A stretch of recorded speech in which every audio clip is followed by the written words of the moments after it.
Minus பக்கங்கள். Hi friends, இது மாலிகாவின் கேளுங்க கதை கேளுங்க. மானஸ் எழுதிய வானவில் நெஞ்சங்கள், அத்தியாயம் 133. 2 வருடங்கள் கழித்து அன்று முரளி பைக்கில் பங்கிற்கு சென்று கொண்டிருந்தான். ஊரில் இருந்து பைபாஸ் ஏறும் வழியில் திரும்புவதற்காக கையை காட்டி சமிஞ்சை செய்துவிட்டு திரும்ப அதனை கவனிக்காத லாரி ஒன்று அவன் பைக்கை மோதிவிட்டது. பைக் கவிழ்ந்து சிறிது தூரம் தேய்த்து கொண்டே சென்று சாலையின் ஓரத்தில் முரளியை கீழே தள்ளியது.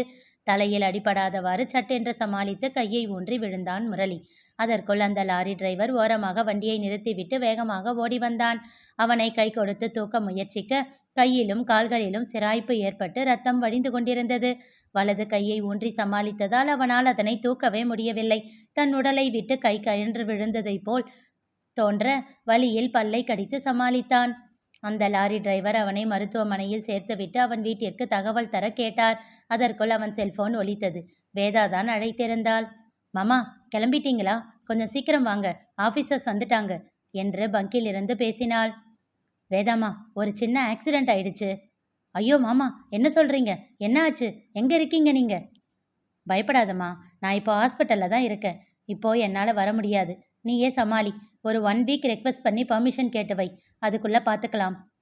சரி மாமா, அதெல்லாம் நான் சமாளிச்சுக்கிறேன். இப்போ உங்கள் கூட யார் இருக்கா? யாரும் இல்லைம்மா, என்னை ஆக்சிடென்ட் பண்ண டிரைவர் தான் இருக்காரு. இனிமேல் தான் வேணுவுக்கு ஃபோன் பண்ணணும். சரி மாமா, நான் வேணு மாமாவுக்கு கால் பண்ணிடுறேன். சிறிது நேரத்தில் வேணு வந்துவிட்டான். மருத்துவர் அவனை அழைத்து விவரம் கூறினார். மைல்டு ஷோல்டர் டிஸ்லொகேஷன் தான் என்று தெரிவித்து பயப்படும்படி ஒன்றும் ஆகவில்லை என்று சொன்னார். அதற்கான சிகிச்சை அளித்த பின் கையை அசையாமல் வைத்திருக்க பேக் மாட்டிவிட்டு இன்னும் சில வாரங்களுக்கு கையை அசைக்க வேண்டாம் என்று சொல்லிவிட்டார். மாத்திரைகள் எழுதி தந்தார்.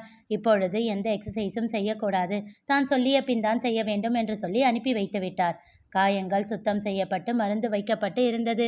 அது ஆக்சிடென்ட் கேஸ் என்பதால் போலீஸ் வந்து ஃபார்மாலிட்டிஸ் முடித்துவிட்டு சென்றனர். லாரி டிரைவர் தன்மேல் தான் தவறு என்று ஒத்துக்கொண்டதால் ஃபைனும் முரளியின் மருத்துவ செலவிற்கான பணத்தையும் வாங்கி கொண்டனர். வேணு முரளியை வீட்டிற்கு அழைத்து கொண்டு வர அவனை கண்ட சத்யா பயந்து போனாள். வேணு அவளுக்கு தைரியம் உரைத்து முரளியை அறையில் படுக்க வைத்தான். அதற்குள் வேதாவும் வந்துவிட்டாள். கையை அசைக்கக்கூடாது என்று மருத்துவர் சொல்லியதை சத்யாவிடம் தெரிவித்துவிட்டு சென்றான் வேணு. எப்படிங்க அவ்வளவு கேர்லெஸ்ஸாக இருந்தீங்க? தப்பு என் மேலே இல்லைம்மா, அந்த லாரி டிரைவர் தான் ஃபோன் பேசிக்கிட்டே வந்து என்னோட சிக்னலை கவனிக்காமல் மோதிட்டான். நல்ல வேலை, வேற பெரிய அடியெல்லாம் எதுவும் இல்லை என்று சொல்லி தன்னைத்தானே தேற்றிக்கொண்டாள் சத்யா. நீ இப்போ எதுக்குடா இங்கே வந்த என்றான் வேதாவிடம் புன்னகையோடு. விளையாடாதீங்க மாமா, ஆக்சிடென்ட்னு சொன்ன உடனே எப்படி பயந்து போயிட்டேன் தெரியுமா? அதெல்லாம் ஒன்றும் இல்லைம்மா, சாதாரண அடிதான். 1-2 வாரத்தில் சரியாகிடும். நீ பங்குக்கு போ என்று சொல்லி அவளை அனுப்பி வைத்து விட்டான். இரவு அவன் கட்டிலில் அமர்ந்திருக்க அவனை சுற்றி மொத்த கூட்டமும் அமர்ந்திருந்தது. முரளிக்கு உணவை எடுத்து வந்த சத்யா எல்லோரையும் அதட்டினாள். இப்போ எதுக்கு எல்லாரும் அவரை சுற்றி உட்காந்து டென்ஷன் பண்ணிக்கிட்டு இருக்கீங்க? போய் எல்லாரும் அவங்கவுங்க வேலையை பாருங்க. இன்னும் 1 மாசத்துக்கு உங்கள் அண்ணனுக்கு ரெஸ்ட்டு, வீட்லேயே தான் இருக்க போறாரு. போங்க போங்க, எல்லாரும் கிளம்புங்க. இங்கே கொடுங்க அண்ணி, நான் ஊட்டுறேன் என்றான் நந்து. சட்டென்ற தட்டை இழுத்து கொண்டாள் சத்யா. அவரை நானே பார்த்துக்கிறேன், முதல்ல எல்லாரும் வெளியே போங்க. அதட்டி மிரட்டி எல்லோரையும் அங்கிருந்து அனுப்பி வைத்தாள் சத்யா. அப்பொழுதும் அந்த 4 பேர் மட்டும் அவள் பேச்சை கேட்காமல் முரளியிடமே ஒட்டி கொண்டு இருந்தனர். டேய் வாண்டு பசங்களா, எல்லாரும் வெளியே போங்க. உங்களுக்கு வேற தனியாக சொல்லணுமா? மாட்டேன், நான் இங்கே தான் இருப்பேன். பெரியப்பாவுக்கு வலிக்கும் என்று அன்பிதா அவன் காயங்களில் ஊதிவிட ஆரம்பிக்க சிரித்தான் முரளி. தன் அக்கா செய்வதை பார்த்து அவள் தம்பி அபினவும் தன் குட்டி இதழ்களை குவித்து ஊத ஆரம்பித்தான். ஆதித்யாவும் அஸ்விதாவும் பெரிய பிள்ளைகளாக முரளியிடம் நலம் விசாரித்து கொண்டிருந்தனர். அவர்களையும் மிரட்டி உருட்டி வெளியில் அனுப்பி வைத்த பின் முரளியின் அருகில் வந்து அமர்ந்தாள் சத்யா. இந்த கூட்டத்துக்கிட்ட இருந்து என் புருஷனை காப்பாத்துறதுக்குள்ள போதும் போதும் ஆகுது என்று சலித்து கொண்டாள் சத்யா. முரளி சிரித்தான். உணவை எடுத்து ஊட்ட ஆரம்பிக்க எப்பொழுதும் போல் அவளை பார்த்து கொண்டு அமர்ந்திருந்தான் முரளி. அவன் பார்வையில் வழிந்த காதலை ரசித்து அதில் திளைத்து கொண்டிருந்தாள் சத்யா. இப்பொழுதெல்லாம் இப்படித்தான் 24 மணி நேரமும் காதல் செய்து கொண்டு திரிகிறார்கள் முரளியும் சத்யாவும். தனிமையில் இருக்கும் நேரங்களில் அவர்கள் பார்வையிலும் வார்த்தைகளிலும் காதல் கரை புரண்டு ஓடும். இருவரின் மனமும் நிறைந்து அவ்வளவு அழகாக இருந்தது. உணவை ஊட்டி முடித்தவள் தட்டை எடுத்துக்கொண்டு வெளியில் செல்ல, சத்யா சீக்கிரம் வா என்றான். திரும்பி அவனை கண்டு புன்னகைத்தவள் என்று சொல்லிவிட்டு சென்றாள். சொன்னபடி 5 நிமிடத்தில் வந்துவிட்டாள். அவன் கை நீட்டி அழைக்க அவன் அருகில் சென்று அமர்ந்தாள். இன்னைக்கு ஏதாச்சும் கவிதை சொல்லலாமே என்றாள் அவன் முகத்தை ஆர்வமாக பார்த்து. மூடிய கூரையின் கீழ் 4 சுவர்களுக்குள் கை கெட்டும் தூரத்தில் நான் ரசிக்கும் வெண்ணிலா நீ. மகிழ்ச்சியாக சிரித்தாள் சத்யா. சூப்பரா இருக்குங்க. கவிதை சொன்னதுக்கு கிஃப்ட் எல்லாம் இல்லையா? தலை சாய்த்து குறும்பாக கேட்டான் முரளி. அவனை மேலிருந்து கீழ் வரை ஒரு பார்வை பார்த்தவள், நம்ம நிலைமை என்னன்னு ஞாபகம் இருக்குல்ல என்றாள் கிண்டலாக. அப்பா, ஒரே ஒரு முத்தம், அதுக்கு கூடவா இந்த நிலைமை தடையா இருக்கு? உரக்க சிரித்தாள் சத்யா. அவனுடைய இடது கையிலும் இடது காலிலும் காயங்கள் இருக்க அவற்றின் மேல் ஊதிவிட்டாள். பின் மெல்ல அவன் கைப்பிடித்து முத்தம் கொடுத்தாள். வலிக்குதாங்க என்றாள். நீ என் பக்கத்துல இருக்கும்போது வலி தெரியவே இல்லை. மீண்டும் சிரித்தாள். இப்போ எல்லாம் உங்க கூடவே இருக்கணும் போல தோணுதுங்க. சீக்கிரமா இந்த கிரியோட லைஃபை செட்டில் பண்ணுங்க. நாம அப்பா வீட்டுக்கு போயிடலாம். அவள் சொல்லி முடித்த நொடியில் கிரியிடம் இருந்து வீடியோ கால் அழைப்பு வந்தது. அழைப்பை ஏற்றவள், டேய் தங்கம், இப்பதாண்ட உன்னை பத்தி பேசிக்கிட்டே இருந்தேன், எப்படிடா கரெக்டா கால் பண்ண என்றாள். அவன் அங்கிருந்து அழுத்தமாக ஒரு பறக்கும் முத்தத்தை கொடுத்தான். டேய், அவளை நம்பாதடா, அவ என்ன சொன்னான்னு கேளு. அவனை முறைத்தாள் சத்யா. அவருக்கு வேற வேலை இல்லை, நீங்க பேசுங்க அண்ணி, அவருக்கு பொறாமை. ஆமாண்டா, கரெக்டு என்றாள் சத்யா. அட பாவிங்களா என்ற முரளி. அது என்னடா அவளுக்கு மட்டும் எப்பவும் வீடியோ கால் பண்ற, எனக்கு மட்டும் நார்மல் காலில் பேசுற, என்னையெல்லாம் பார்க்கணும்னு ஆசை இருக்காதா என்று கேட்டான். அதெல்லாம் வேண்டாம், உங்க குரலை கேட்டா போதும், அண்ணியை தான் எப்பவும் பார்த்துக்கிட்டே இருக்கணும். சரிடா, போனா போகுதுன்னு இப்போ என்னை பார்க்கலாம் இல்ல? சத்யா திகைப்பாக முரளியை பார்த்தாள். இப்போது இவர் இருக்கும் நிலையை பார்த்தால் கிரி வருத்தப்படுவானே, இப்பொழுது எதற்கு இப்படி கேட்கிறார் என்று யோசித்தவாறே அவனை பார்க்க அவன் சைகையால் வேண்டாம் என்று தலையை ஆட்டினான். கிரி அவனை பார்க்கக்கூடாது என்பதற்காகத்தான் வேண்டுமென்றே அப்படி சொல்கிறான் என்று புரிந்து கொண்டவள், இப்போ எதுக்கு நீங்க எங்க 2 பேருக்கும் நடுவில் வர்றீங்க? டேய் இருடா, நான் ரூமை விட்டு வெளியே வரேன், நாம பேசலாம் என்றவள், நீங்க பேசாம தூங்குங்க என்று முரளியை பார்த்து சொல்லிவிட்டு அவசரமாக போனை எடுத்துக்கொண்டு வெளியில் வந்தாள். டைனிங் டேபிளில் அமர்ந்து சிறிது நேரம் பேசிக்கொண்டிருந்தாள் சத்யா. ஓகே அண்ணி, பாய். பாய்டா தங்கம். சரி, போனா போகுது, அண்ணனை காட்டுங்க என்றான் புன்னகையோடு. ஒரு நொடி திகைத்தவள் சமாளித்து கொண்டு, அவர் இந்நேரத்துக்கு தூங்கி இருப்பாருடா, விடு, நீ எப்பவும் போல காலையில் அவருக்கு கால் பண்ணி பேசு, எனக்கு ஃபோன் பண்ணா என்கிட்ட மட்டும்தான் பேசணும் என்று செல்லமாக கோபித்து கொண்டாள். சரி சரி, என் செல்லம் இல்லை, கோச்சுக்க கூடாது என்று அவளை கொஞ்சிவிட்டு அழைப்பை துண்டித்தான் கிரி. நிம்மதி பெருமூச்சை விட்டபடி அறைக்குள் வந்தாள். உடல் அசதியினாலும் மருந்துகளின் வீரியத்தாலும் ஆழ்ந்து உறங்கிக் கொண்டிருந்தான் முரளி.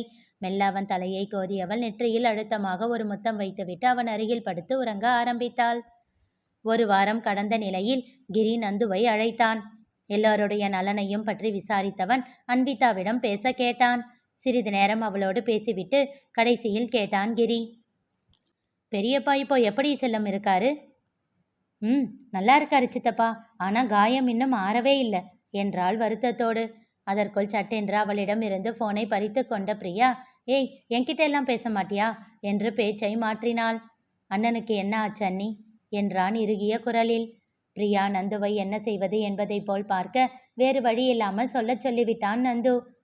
மறுநாளே கிளம்பி வீட்டிற்கு வந்துவிட்டான் கிரி. முரளியின் அருகில் அமர்ந்து அவன் காயங்களை ஆராய்ந்தவன் முகத்தில் வேதனை அப்பட்டமாக தெரிந்தது. அவன் தலை கோதி புன்னகைத்தான் முரளி. ஒன்றும் இல்லடா, சின்ன சின்ன காயம்தான், சீக்கிரமா சரியாகிடும். ஷோல்டர் பெயின் ரொம்ப இருக்கா அண்ணா? கொஞ்சமாக தாண்டா இருக்கு, முன்னைக்கு இப்போ எவ்வளவோ பரவாயில்ல, சீக்கிரம் சரியாகிடும்னு டாக்டர் சொன்னார். நீ கவலைப்படாத. தேவையில்லாமல் இப்போ எதுக்கு வீட்டுக்கு வந்த? உங்களை பார்க்க தான் அண்ணா. சரி, அதை விடு, ட்ரைனிங் எல்லாம் எப்படி போகுது? நல்லா போகுது அண்ணா என்றான். ஏனோ தன் முகத்தை பார்த்தே பேசாமல் தவிர்க்கும் தன் தம்பியை ஆச்சரியமாக பார்த்து கொண்டிருந்தான் முரளி. ஆனால் அவனிடம் எதுவும் கேட்கவில்லை.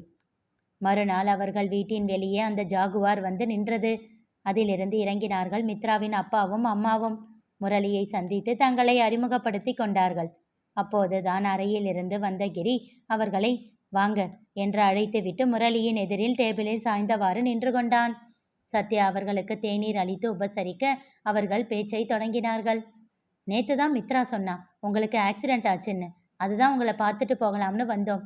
அப்படியே உங்ககிட்ட ஒரு விஷயம் பேசணும். முரளி கிரியை ஒரு நொடி பார்க்க அவனோ குனிந்த தலை நிமிராமல் நின்றிருந்தான். சொல்லுங்க, என்ன விஷயம் என்றான் மித்ராவின் அப்பா அருணாச்சலத்திடம். அது இந்த நேரத்தில் உங்ககிட்ட சொல்லலாமா இல்லையான்னு தெரியல, ஆனால் எப்படியும் சொல்லித்தானே ஆகணும். எங்கள் பொண்ணு மித்ராவும் உங்கள் தம்பி கிரியும் ஒருத்தர் விரும்புகிறாங்க. எங்கள் சைடில் யாருக்கும் எந்த பிரச்சனையும் இல்லை. எங்களுக்கு கிரியை ரொம்ப பிடிக்கும். நீங்கள் தான் உங்கள் முடிவை சொல்லணும். முரளி ஏதோ சொல்ல வாயெடுக்க, ஒரு நிமிஷம், உங்களுக்கு எங்களை பற்றி எதுவுமே தெரியாதுன்னு எனக்கு தெரியும்.